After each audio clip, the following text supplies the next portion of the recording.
ప్రస్తుతం ప్రపంచ దేశాలను వణికిస్తున్న ఎబోలా వైరస్ ఇటు భారతదేశంలోనూ ఎబోలా వైరస్ పై అప్రమత్తత ప్రకటించారు. అలాగే తెలుగు రాష్ట్రాల ప్రభుత్వాలు ఎబోలా వైరస్ పై ప్రజలను అలర్ట్ చేశారు.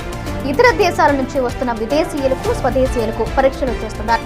అలాగే వైరస్ లక్షణాలు కనిపిస్తే వెంటనే వారిని ఐసోలేషన్, క్వారంటైన్ చేసేందుకు అన్ని చర్యలు తీసుకున్నారు. టెన్షన్ పడాల్సిందేం లేదు.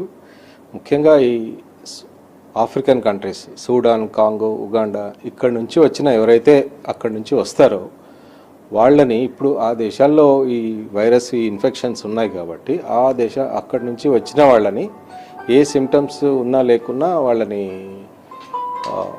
ఐసోలేషన్లో హోమ్ ఐసోలేషన్లో ఉంచుతున్నారు, ఏం సిమ్టమ్స్ లేని వాళ్ళని. ఒకవేళ ఆ కంట్రీస్ నుంచి వచ్చి ఎవరైనా fever, headache, body pains, flu symptoms, pain abdomen, vomitings, diarrhoea ఇలాంటి సిమ్టమ్స్ ఉంటే వాళ్ళని సస్పెక్టెడ్ ఎబోలా సస్పెక్ట్ లాగా వాళ్ళని ఐసోలేషన్లో గాంధీ హాస్పిటల్లో అడ్మిట్ చేయడం జరుగుతుంది.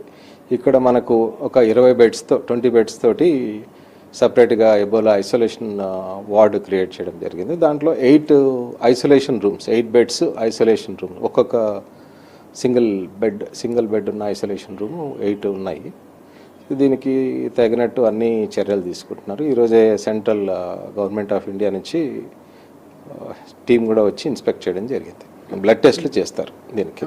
అది రావడానికి కొద్ది టైం పడుతుంది. దీనికి స్పెసిఫిక్ ట్రీట్మెంట్ అంటూ ఏముండదు. మనం సిమ్టమాటిక్ సపోర్టివ్ ట్రీట్మెంట్, దీనికి పేషెంట్ కండిషన్ బట్టి సిమ్టమాటిక్ ట్రీట్మెంట్ ఇవ్వడం జరుగుతుంది. 21 days వరకు మనకు లక్షణాలు రావచ్చు. కాబట్టి 21 days అయిన తర్వాత ఎక్స్పోజర్ అంటే ఆ కంట్రీస్ నుంచి 21 days దాటితే ఇంకా రిస్క్ అనేది ఉండదు. ఇక ప్యానిక్ కావాల్సిన ఏం లేదు. ఇది మనకు సిమ్టమ్స్ ఉంటేనే, ఆ కంట్రీ నుంచి ట్రావెల్ ఉండి ఎలాంటి సిమ్టమ్స్ ఉంటేనే మనకు సస్పెక్ట్ చేయడం జరుగుతుంది. అదర్వైజ్ ఎటువంటి మనం కంగారు పడాల్సింది లేదు. ఇది అంత ఈజీ కూడా స్ప్రెడ్ కాదు. మనం ఏరోసాల్ గాలి ద్వారా ఏం స్ప్రెడ్ కాదు. సో మనం బాడీ ఫ్లూయిడ్స్ నుంచి, వాళ్ళ బాడీ ఫ్లూయిడ్స్ అట్లా నుంచి స్ప్రెడ్ అవ్వడం జరుగుతుంది కాంటాక్ట్ వల్ల. అంత ఈజీగా ఇది స్ప్రెడ్ కాదు.